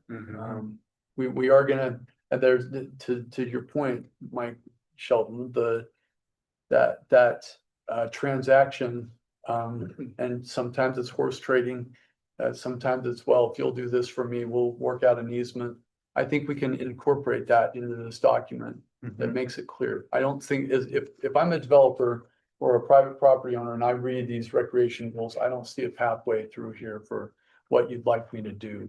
Yeah, and these would eventually be translated into actual ordinance, right? So if we're updating our subdivision ordinance and requiring that people build a trail for any new subdivision that's adjacent to an existing trail, that's something we could codify and require. But if we don't have it in our plan or in a policy, we can't really ask the developer to do that. So that's, I think, where a lot of these conversations are gonna be what triggers future updates to actual code of what do we want the developer to do? Do we want to limit, you know, the footprint of a building to a certain percentage of any area that has, and we already have a lot of these standards now for sensitive lands. But here we can be more thoughtful and intentional with, you know, what the real goal of the city is, and then we can translate that into some other, you know, more concrete objective standard that we could then revisit and say, is this what we were thinking when we had this in the general plan? I'm not sure how you would do it on that one. Well, there's also, in the general plan, there'll be maps, there'll be Okay, yeah, that's true. diagrams. That's true. Yeah, so if we're showing trails, Demonstrate those. So I know I've seen a draft copy of a map with trails on it that's gonna be. Well, yeah, and it's just like transportation, right? We can draw future streets Mhm. through neighborhoods, and if someone's developing something, we can say, hey, this is in our plan, you have to build your segment of the street because it's adopted in a policy. That same thing rings true for any recreational. Jim's exactly right. This has to be implemented in a way that then becomes ordinance, and then we can actually enforce or, you know, request these things. We can Yes. request them if they're in the general plan, but until it's actually implemented, it's a request, not a must do. Yeah. Councilmember Burrell. well, I want to keep this upbeat and positive, but my observation is that that we have in our 2005 general plan, walkability is a priority. And yet consistently, as projects have been built out in District 4 of Cottonwood Heights, the east side of Cottonwood Heights, whether you want to start with Giverny, Canyon Center, Dover Hill, especially the Canyon Center. And we have not thought holistically about how people can walk to get places.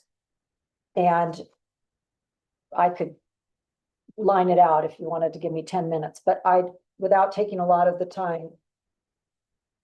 It's thinking about, and maybe this is to Dan Polson's point, people who walk have a sense of, I know where I'm going.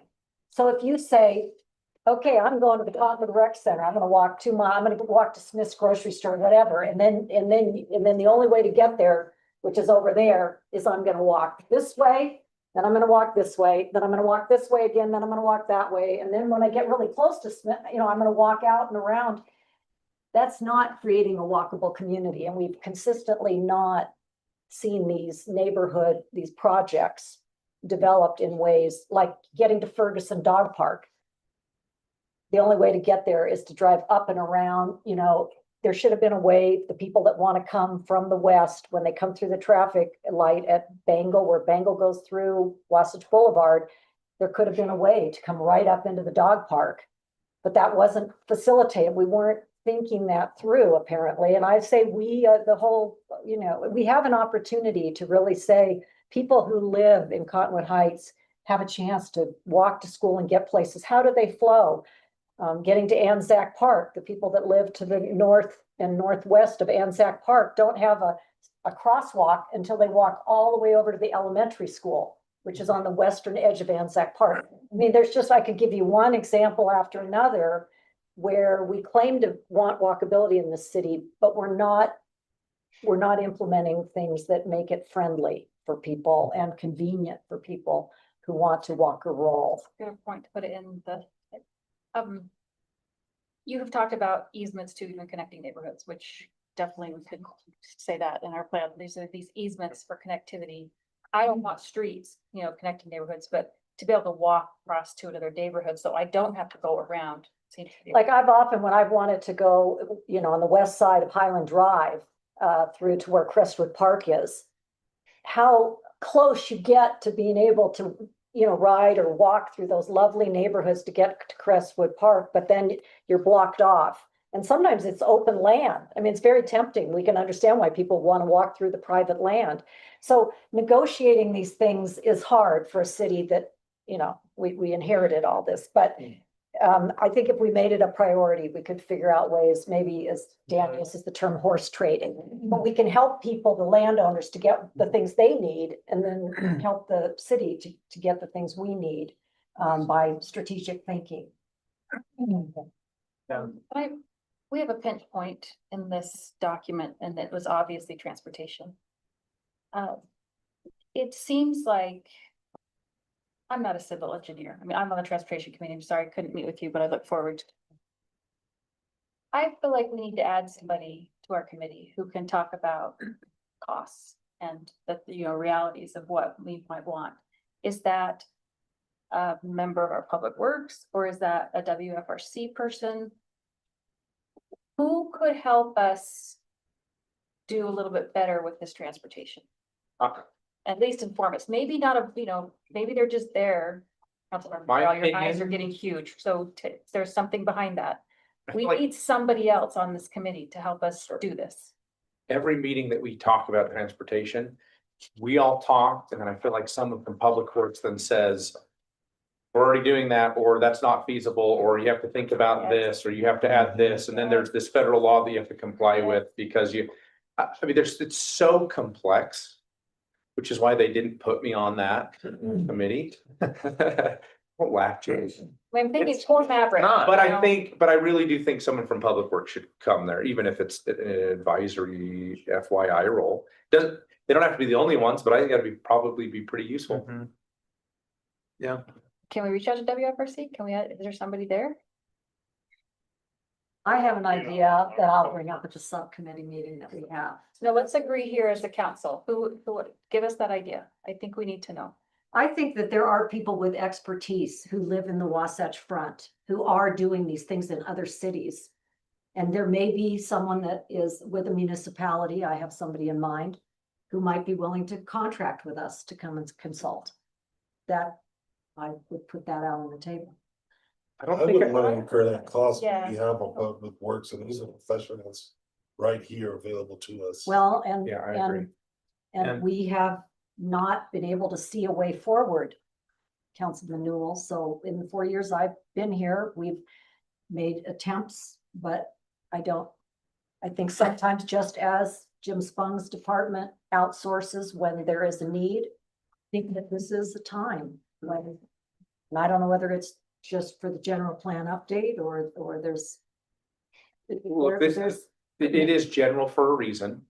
I think the fact that we have elected officials on that committee, and we have people from the planning commission on that committee, and we have our own expertise within our own city, let's lean on them for some additional insight.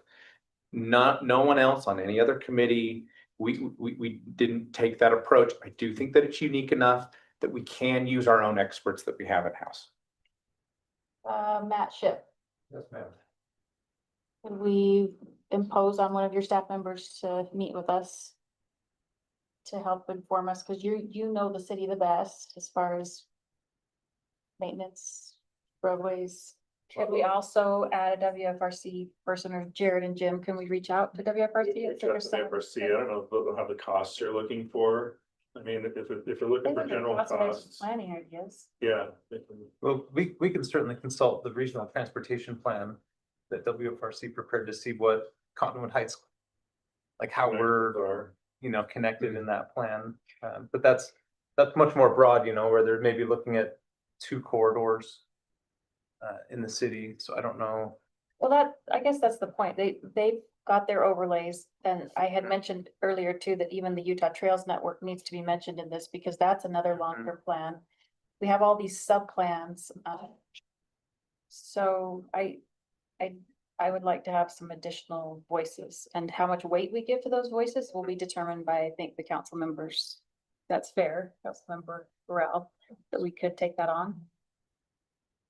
Yeah, and I think it would also be valuable to review, like you said, all the sub-plans that we've already adopted as a city. So most of those 20 plans that are on the books, probably half of them are transportation related, Yeah. because no one's cracked that nut.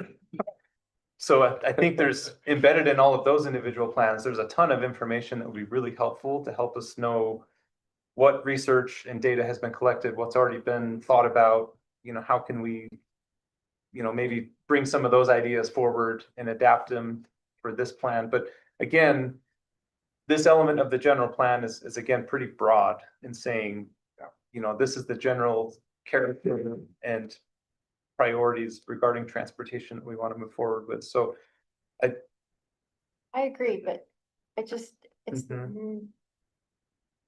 I think we need a little more guidance and input so that we don't overwhelm Maverick. yeah, I think having someone from Public Works is really a good idea. It's really not my place, but let me just give one thought. You have the collision of 2 things here. One is, and I think this is where Councilperson Burrell's coming from. You have the visionary thought. Yeah. And then you have the economic reality thought. The implementation, yeah. And I think the addition of Public Works or Wasatch Front Regional Council for that matter might help you with one side of that equation. But it's either going to be up to the council or someone that the council picks to bring in the visionary part of the question. Yeah. What could we do better? Matt's gonna be able to tell you what it's gonna cost you to do it. But if you want to know what you could do better, there's maybe some other resource besides the 2 that you've mentioned that might help you there. And these plans are one of the places I think that's a really great direction, but and I suspect the resource you were talking about is someone who has been visionary about that in some other place. So if you want to be visionary, then you have to make it intersect with the cost. But you might miss being visionary if you're not careful. So WFRC said that, I mean, they funded this general plan update, or at least contributed. BFRC is pretty dang good at the visionary side. She said that they might have No. additional In, funds. in my experience, WFRC is very regional. Their expertise is in regional, moving people regionally. I don't think it's to Cottonwood Heights city benefit to hire expertise that is about moving regional traffic through our city. As Dan Mills has pointed out, I'm not interested in Cottonwood Heights becoming any more of just a drive-through place where people are driving through as fast as they can to get somewhere else. And so I don't see, in my experience, and I know quite a number of people at WFRC, short of Hugh Van Wagenen, whose focus is on active transportation, that's why we have a CSAP that, in essence, you and I both feel is not real helpful, because they took a very regional stance. They used data about past crashes. If we want to design a city where the people who want to move about, and that may be an elderly woman who wants to drive 25 or 30 miles an hour. I want to go on record here. I drive a car frequently. What makes things safer on our roads for people who walk and roll also makes it safer for motorists. So I am not, I want to see us have a vision, and I thank you for interjecting your comments, Mike Shelton, because I think you have to get someone who's actually done it, who's demonstrated that they have worked within a municipality and made things significantly better. But And at this point, I don't think we're looking at contracting with anybody or hiring any additional resources. You all missed my point, maybe because I was interrupted. WFRC said they could help us with funds to get the consultants to help us with this. I did not say hire WFRC. Oh, I misunderstood. Yes. I misunderstood. Yes. Yeah, Yeah. and that may be part Thank of an you, action thank you. item in the general plan to say, we want to have a more comprehensive transportation study that's citywide. To where, and that may be helpful after we have a general plan, to give that to a consultant and say, this is our plan. Make this work with our transportation system. What does that look like? You know, there's several avenues that we could do. We don't have to solve it now, I don't think.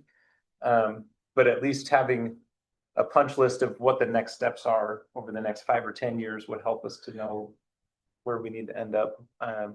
So my ask again is, we need somebody else to help us with transportation. Yeah. As an action item, please. Would help. Well, and before we run out of time, I would like to broaden this. I know we had a meeting back in October. Sadly, I was not in town for it. I did the best I could to listen in and be part of that. But what for me seems to have been somewhat edited out of these 5 main areas is a real focus on resiliency, sustainability and resiliency. Not necessarily in the vertical of strictly water or recreation, but a general plan for our city, putting a real priority on short and long-term sustainability and resiliency. And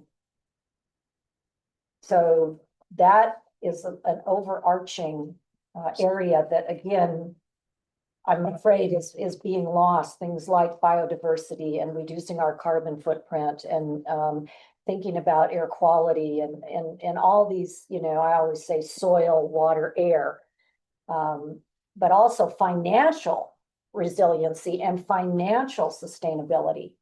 Can we, to whoever's point it was, I think it was Mike Shelton, can we really afford all these wide roadways? We have a lot of asphalt that's laid down in the city of Cottonwood Heights. Can we really afford to maintain it out over the future? This last project of maintenance was $2 million, and that was for a half a dozen streets in a small residential portion of our city. We may eventually catch up. Maybe we will in 10 or 20 years have the kind of, general funds to do more. But I think for me, that's what's missing.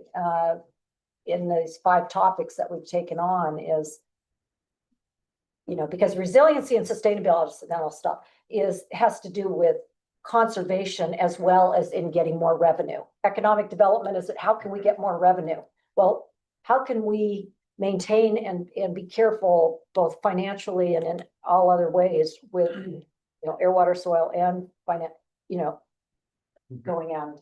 I do think, so we did talk about this as a group last time, and we did decide, instead of having it as its own category, to make sure that each committee incorporated some of that where they felt it was appropriate within their language. At least with, I can't speak to everyone else, in the committees that I was on, I feel like we did exactly just that. We did that. We talked about preservation. We talked about, we had some things that were aspirational. We had some things that were, let's prioritize. And I think we hit that balance, in all honesty. So others that were on other committees can speak to it, but I think in my mind, I feel like we checked that box. Yeah, and I think that's something we can do a better job of is, if we're eliminating that chapter from the plan, we need to make sure to capture all of those ideas and embed them throughout the document where they're appropriate, so that we're not losing that sentiment. Like, I don't think I saw anywhere in here biodiversity. There's a lot of, the blighting in our communities, and you could tie that to water. But it's a general philosophy of going about things that you either, prioritize it or you don't. And I just don't see it prioritized within to the level, and this is, I'm just giving you input. No, that's Yeah. great. Point well taken. So we're getting short on time. I just wanted to outline next steps. So I think this was super productive. I really appreciate all of you guys being here and contributing and participating. It's a lot of work. It's a heavy lift, but I think just even the fruits of this labor are very evident, and I think the general plan will be much better as a result. So does it make sense to reconvene in January or February? I guess timing wise, I don't want to kick. Let's ask the transportation. Don't want to kick the committee can. because it's on them. Well, yeah, I mean, I think everyone still has a little bit of work to do to fine tune and tweak, but I don't want to kick the can too far down the road because we've already done that since 2018 or whenever this project started. So I'd like to keep the momentum going to get something moving, but I also don't want everyone to feel rushed and that we're not having time to thoughtfully craft the documents. So I guess I'd leave it up to the councils. What's your timing? When do you want to see this happen? I know Mayor said ideally by the end of the fiscal year, so end of June, we'd have something adopted. Yeah, I think 6 months is plenty of I time think that's fair. to get things done, but we just need to know when we can send this to the consultant to then update the draft based on what we're doing now. When would the public, the picture, public input? Probably after, well, that's a good question. We can meet with Landmark and see. We could do a public round of review based on our content that we come up with here and say, hey, this is what we've come up with as far as mission statements and goals. Give us your thoughts. And then based on that feedback, cut the consultants loose to update the draft. It's just tricky because the public generally isn't interested in this stuff until there's a permit in their backyard for something that's already been talked about for years. So, hey, Jim, as far as getting back together, why don't staff just connect with all the committees and get a pulse on where everyone is Sure. on kind of a final version? And then you guys probably have a better pulse on what that timing looks like. I think recreation and water probably have a different timeline than transportation might. So maybe check in and let's Yeah. get back. okay. Can we at least though put a deadline on it so that we meet no later than, let's say, the second council meeting in January? Yeah, I think So that's January 20th. So And what again is the due date on the water? end of the year. So we're going to be voting on it on the 18th, I Yeah. believe. the next meeting, it will be here. That's what So I think you all received the draft. Let me do in the math. Planning Commission packet. The draft chapter is in there and it's also included in. at least the mission statement and goals.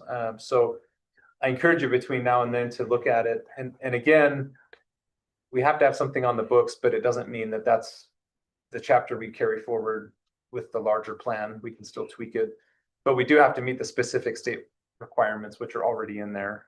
So those things in mind. Okay, well, we'll shoot for January 20th to come back and have a more refined version. I guess what would you like that meeting to look like?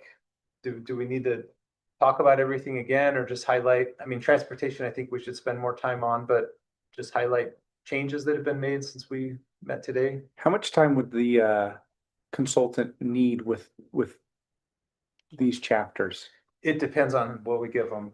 I don't think what we've created is a huge departure from what they've done already. I mean, it doesn't It's sound a like few months. transportation, a few months, okay, well, that answers. I was Probably, gonna I say, mean- some of the stuff that may be able to come back with some kind of updates to it at that next meeting, and transportation might have more of a discussion like we had tonight. That there are other chapters, I don't think there was a lot to discuss necessarily, so. Yeah, and we could provide them, the chapters that we feel comfortable with and have them start updating that material so that we have something to actually And then look at that next meeting, they can give us an update and make sure that we're on the right track. Instead of, in March and then we're on the wrong track and. Yeah, I guess the only question with that is the public engagement. So we were planning to have an online public engagement. We were gonna publish something in the newsletter with a link to a site that they could go and review all the materials and put comments. So we do want to add time for that. But What does the group think? Do we have the consultant work on it and then get public feedback? That's kind of what I'm thinking, because I think we've all seen where we give a version and then a consultant takes it and it's just so different. That's probably the safest path. I don't know, what does I everyone love else think? that because I don't wanna keep sending Yeah, new no, versions. to- for sure. Well, and we also don't have a ton of resources to have the consultants keep drafting stuff. Yeah. I mean, we need to give them a direction and then they draft it and then we can tweak it and be done. We can't have them draft it and then send it to the public and then completely shift gears and then have to redraft it Yeah, and then. Well, I So- think for me, this is the first time that I've gotten to see this, starting less than 2 hours ago. So I've done my best to, run along with this. So I think that we have at least a couple more deliberations. We include the entirety of the planning commission or not. I don't feel comfortable saying, yeah, this is looking great. I think there's great elements in it. But until I can give this some thoughtful contemplation, I don't think that we should be trying to rush this ahead. We have a lot coming up in both January and February. So whether as a council, we want to convene in another 6 weeks but I personally think throughout this entire process, just in fairness to the planning commission, I would say that we keep the collective group together through the whole process. That'd be I'd lean that way. Instead of deciding everything right now, I think this is what I've been trying to say. I don't think we're going to solve exactly what this is going to look like. I think let's get to this next meeting. Let's see exactly how much time transportation needs. Let's have, if people have comments, bring them to that next meeting and we can hash it out with the group. Yeah. And then get something to the consultant and go from there. Yeah, I think that makes sense. And we also can, put a little bit more on the planning commission as well, where if we get this in place with the council's goals and general strategies, we can work with the planning commission to get the draft ready and in a form that they're comfortable with, and then bring a more final version back to the council to look at, or however you think that would work. But I don't know. Planning commission is really great and they do an excellent job of doing that. So we don't need you guys to do the heavy lifting as well, because you've got a lot going on with everything too. So I think that's a great suggestion. Regroup in January, and then we'll go from there. On the public input, piece, I would suggest maybe the public comments periods in whether they're planning commission meetings or city council meetings versus online drive-bys. I appreciate so much when people are willing to stand there and express their opinion Mhm. versus somebody who decides to light everybody up and light a fire. Keyboard warriors. Yeah, that, I just don't, Yeah. the problem is that if you ask for people's input, we need to lean in on trying to take it if it's reasonable. And Of course, yeah. the quality of the feedback in my experience on the planning commission is that when people come to the microphone, and I think you guys do the same thing, we all really try hard to try to listen carefully and be thoughtful, and really, if there's some way to accommodate what people are asking, we really would like to do that. And I think if it's an online feedback form, I think the quality of the feedback decreases, and I like the threshold of Mhm. show up, tell us what you think. So Yeah. that we don't have to be assaulted by, well, I gave them this feedback online and they didn't do exactly what I said, and the city is not responsive. I find both groups to really try to lean in on being. Yeah, I'd responsive. much rather lean into the public engagement, and maybe it's even do some town hall meetings. Give people a chance to ask their questions and have those of us that think that this is, respond extemporaneously again, so both in the structured where you have either a 3 or 5 minute comment, great, but also some town hall meetings. I mean, why not show that we have, we haven't mentioned public engagement anywhere in our general plan. I think if I was putting my top 5 topics, there would be one that would be on public communications and public engagement. That's what a government is here. We have a representative government. We should be here for those that we represent. And so it's not mentioned anywhere in here either, really, communications or public engagement. So I did present that back in October. I wanted to see a communication system, and it was not a council majority that was interested in that. So we have 5 topics. I was only on 1, so I've given input to 20% of what we're looking here as an elected representative. So I think it's a good start, but for me, this is a very preliminary. That's how I feel about it. Yeah, and it is preliminary, and we recognize that, so. Great, well, that's. Can I just ask one other question we haven't talked about, and I don't want to open a can of worms here. but Hey, what I do. We need an overarching mission statement for our general plan that we spent Yeah, a lot of time on. And I don't want us to lose sight of that. And I think maybe incorporating some of what you were talking about with is public engagement and that kind of thing. I think that can also be incorporated in that, not lose Yeah. sight of it elsewhere, but what would be the next steps on doing that? Cause I mean, Yeah. it's a formality maybe, but I think it's an overarching way to have what, Mhm. who is Cottonwood Heights. Yeah, I agree, and so the introduction chapter, so there are other chapters of the plan that aren't included in these categories. So there is a chapter dedicated to public outreach and things like that, but I think as far as a comprehensive mission statement for the city, it would be helpful for us to fine tune all the content in here and then derive a mission statement based on the specific content we have. So to start small and then go more Right. broad in that sense. So that's something that we can have prepared for the January 20th meeting. I just don't want us to lose sight that that's Yeah. something critical that is gonna take a lot of discussion, yeah. Right. It's the 16th of December. And we did have those draft citywide mission statements that we provided to each subcommittee, so they kind of Right. were given some direction, but we need to come back with a more formal one, so we'll do point. that. That's a great point. And I might just be simple here, but I think that this final document is a tool for communication. It is just one ring on this, one spoke on the tire that just continues to feed information. This is detailed information for the public. The folks that are interested in it are gonna go through it, they're gonna learn more, and then they can bring about questions or suggestions from there, but I see this as a tool. And when you put your tools out there and hand them out to everybody, not everybody knows how to work the tool, but at least everybody understands what that tool is and what it looks like. Thank you for Great. planning commission Agree. for being here. Yeah. Really appreciate it. Sure. Yeah, Thank you input for and including. Nice to collaborate. yes, very much so. Thank you, everyone. What we like to do. Yeah. Thank you so much. Thank you so much for your help and input and being here. It's always great to see everybody too. Don't leave because we have dinner as well, so. Yes. We're not done completely yet. Well, Okay, so yeah. we're good. Yeah, we're almost done. I just wanted to go over the calendar and upcoming events. Right now, we have our winter lobby arts display. That's going on from, started in November 17th and ends in January on the 5th. The Lunar New Year celebration is gonna be Saturday, February 7th.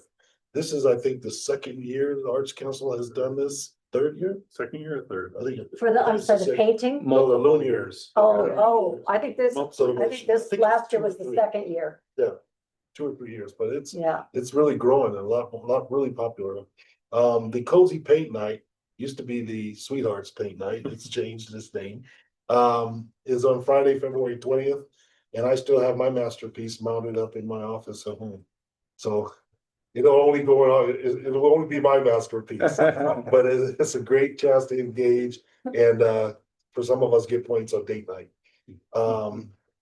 We do not have a closed meeting tonight to discuss anything in litigation. And I'll take a motion to end our work session. Motion to adjourn. Second. Anybody want to abstain from that? I got that. All in favor? All aye? Aye. All agree? Aye. Yeah. Yep. Aye. Any nays? No, we want to Done. keep you here. We're good. Aye, All right. dinner.